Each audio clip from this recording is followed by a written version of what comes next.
بسم الله الرحمن الرحيم الحمد لله رب العالمين والصلاة والسلام على سيدنا محمد وعلى آله وصحبه أجمعين أما بعد. How have our historians understood Gog and Magog, Yajuj and Majuj? Ibn Kathir mentions that Yajuj and Majuj are from the children of Adam. They are Bani Adam. They are not an alien species. They are flesh and blood like us.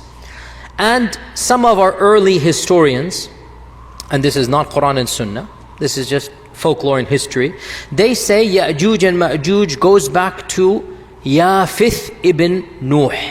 Yafith ibn Nuh. Now, this motif is biblical and it is found in the Tabi'un. It's not in the Quran and Sunnah. It is biblical and we find it in our early history. And that is that Noah had 3 sons.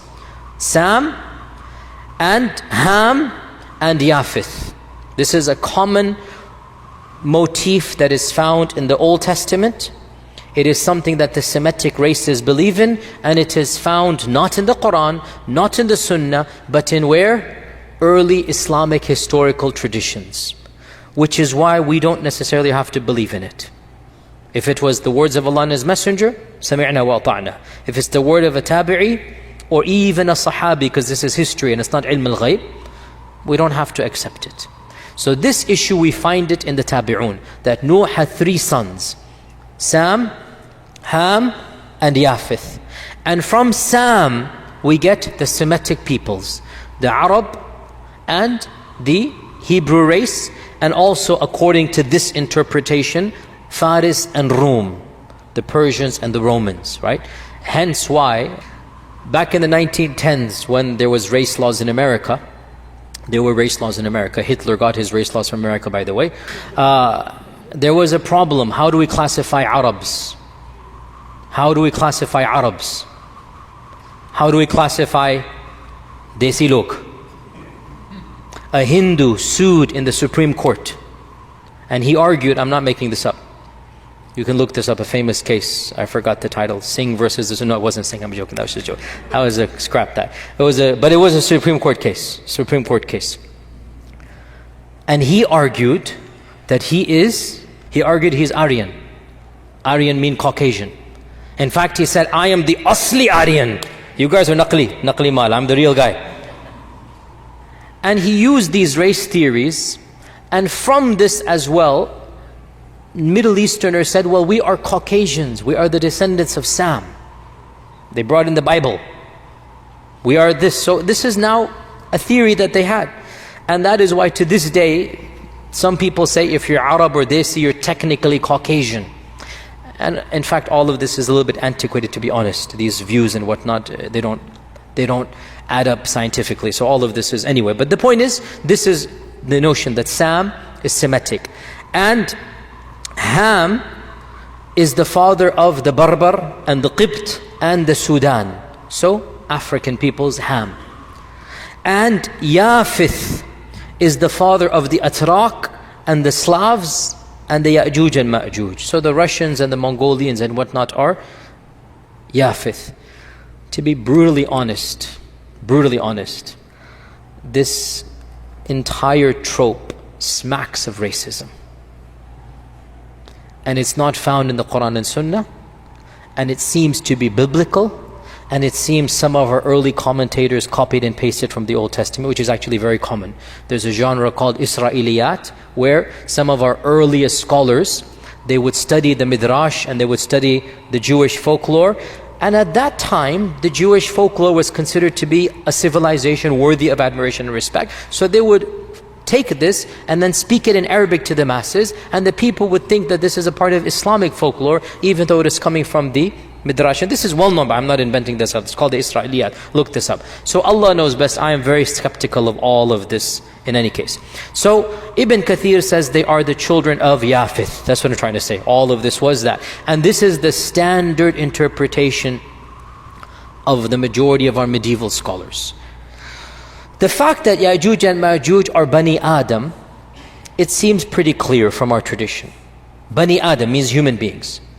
And we learn this from a number of evidences. Of them is the famous hadith in Bukhari itself, where Allah says to Adam, O Adam, take the people of hell to hell, and he shall take his children. and that's when the 999 will go. So the fact that his children includes Ya'juj and Ma'juj shows that they are Bani Adam. Okay, now we have some really bizarre interpretations that are found in our books, and again we have to be a bit more discerning. Just because it's written in Arabic doesn't mean it's the gospel truth, pun definitely not intended.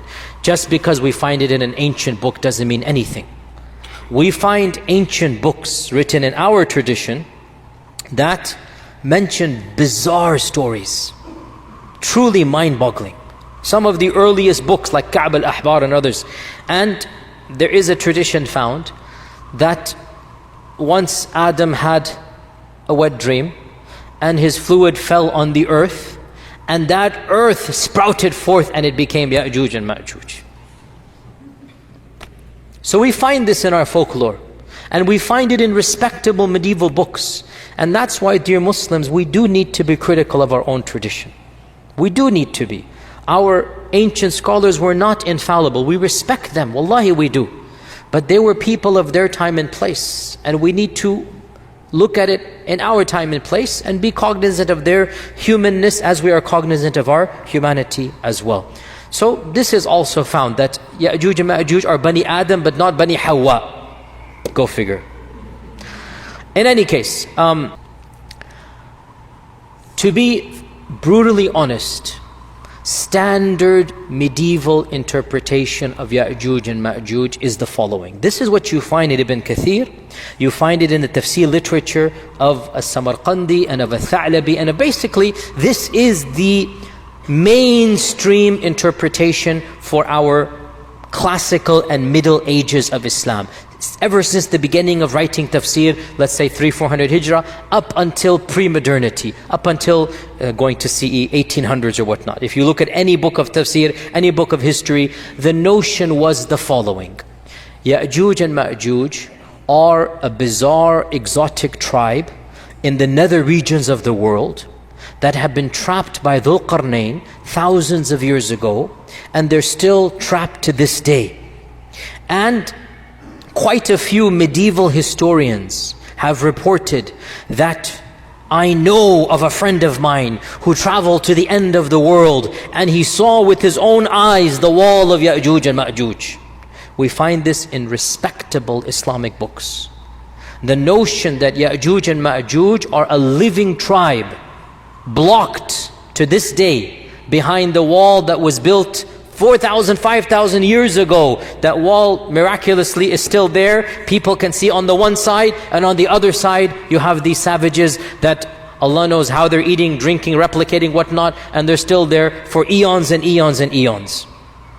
This is the standard interpretation of our scholars of the tradition, not of the Quran and Sunnah. You understand what I'm going to get at, okay? We don't blame them. In their time frame, the world was unexplored. In their time frame, nobody traveled the world. The reason why Marco Polo became famous and Ibn Battuta became famous was because they traveled half the world. That's it. And they became world famous because they did what nobody had done. They simply went from one side of the known civilized world to the other side, and they came back. Marco Polo to Naples, to Italy, or to Sicily, wherever he was, Naples or Italy, where was he? And Ibn Battuta to Tunisia, where he was from. So people didn't travel.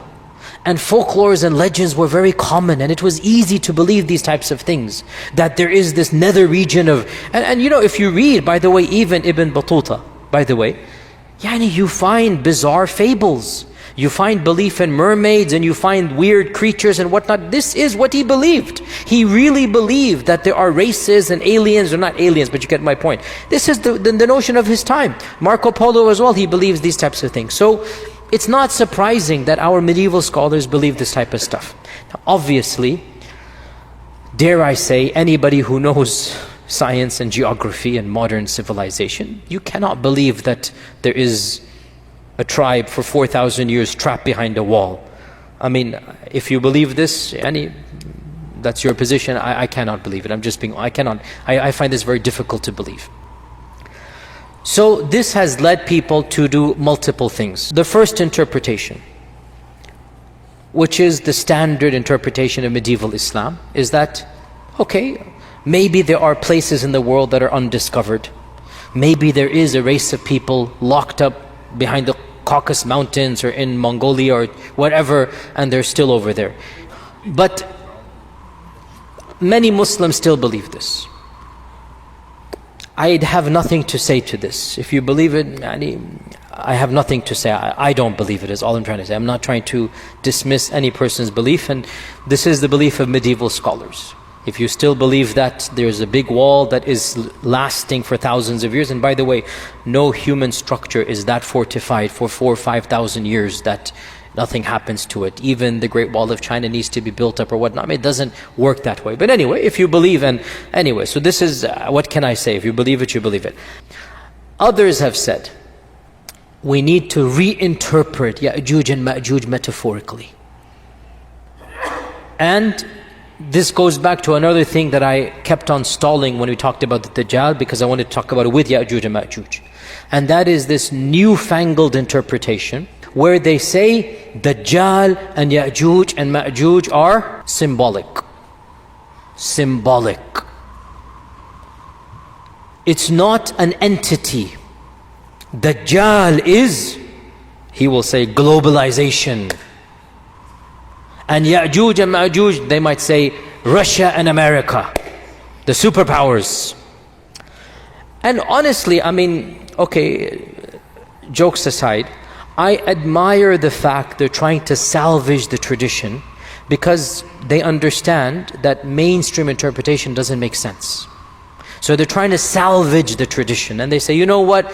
Dajjal is a demonic force. Dajjal is a global empire. Dajjal is the new world order. Then you get into the triangle and the eye and this and that, and the whole rabbit's hole begins. You can now, once you go down the rabbit's hole, make dua, there's nothing to be done once a person goes down that hole. What can I say? If a person believes this as well, the problem comes. The same traditions that you get the concept of Dajjal from, those same traditions tell you a lot about the Dajjal. So you can't pick and choose and reinterpret everything. Either you reject Dajjal in totality, which some progressives and modernists have done. Dajjal is not mentioned in the Quran. They reject all hadith. So they say, khalas, let's be done with. And they reject Yajuj and Majuj hadith. So they say, well, the Quran just mentions 2 tribes, so they're going to come, some races will come and have a big war. Fair enough. If your principle is you're going to reject hadith, that's not ours. If your principle is no hadith, then you can derive an entire interpretation that is independent of mainstream Sunni Islam and be gone with it. But the deal of these folks is they claim to be Sunnis, and they are popular in Sunni circles, and they are trying to metaphorically reinterpret these traditions. And we say that I don't think in this case you can have your cake and eat it as well. It's nice too. I love to have my cake and eat it as well. But in this particular case, I don't think it is methodologically sound. Because the same traditions that tell you about Dajjal, tell you about Yajuj and Majuj, they have all of these details we mentioned. And it's pretty vivid, the impression given, right? Dajjal will be killed by Isa, one-on-one. The blood of the spear will be shown. It's clear. Yajuj and Majuj, the corpses will be piled up. I mean, those same traditions mention what we have just mentioned. So I'm not too sympathetic to this reinterpretation as well. Is that clear? I personally don't buy it. A third interpretation, and this became common. The first person I know who said this was back in the 50s. Maybe reformed, but at first I know, back in the 50s. He said that Yajuj and Majuj are the Chinese race. And the great wall that was built by Dhul Qarnayn is the wall of China. And this notion spread as well back in that era, because he as well, the scholar, again I grant him credit that he realized the traditional interpretation doesn't make sense. So he said we need to rethink through this. So he attempted to rethink through, and frankly for his time and place it was a bold move, because he was criticized by mainstream Sunnism. Mainstream Sunni scholars said, no, we believe in this and that. But he wanted to again salvage the tradition. Of course, what is the problem with believing that Yajuj and Majuj are the Chinese folks and the Great Wall in the Quran is the Great Wall of China. What is the problem with this interpretation? Where does one begin? There are so many problems with this interpretation. I mean, of the problems of this interpretation is that we know exactly who built the Great Wall. And he wasn't a believer in Allah. Jin Shu Shuao. He wasn't a believer in Allah, the famous emperor. He was one of the pagans of the, Shinto, whatever religion it was. And the Great Wall was actually built to protect the Chinese people from within, not from without. And the Great Wall is not a barrier that is impenetrable. People go in and out all the time. The wall of Yajuj and Majuj is not the wall of China in any stretch of the imagination. It doesn't make sense as well. Where does this leave us? Another group says, and this is something that I have heard myself, some ulama say, that perhaps Yajuj and Majuj are not on earth but under earth. That's why the satellites haven't discovered them. And this, again, I appreciate the salvaging, I really do. But how can human beings survive? No vegetation, no plants with the sun, no oxygen, food, drink, thousands of years.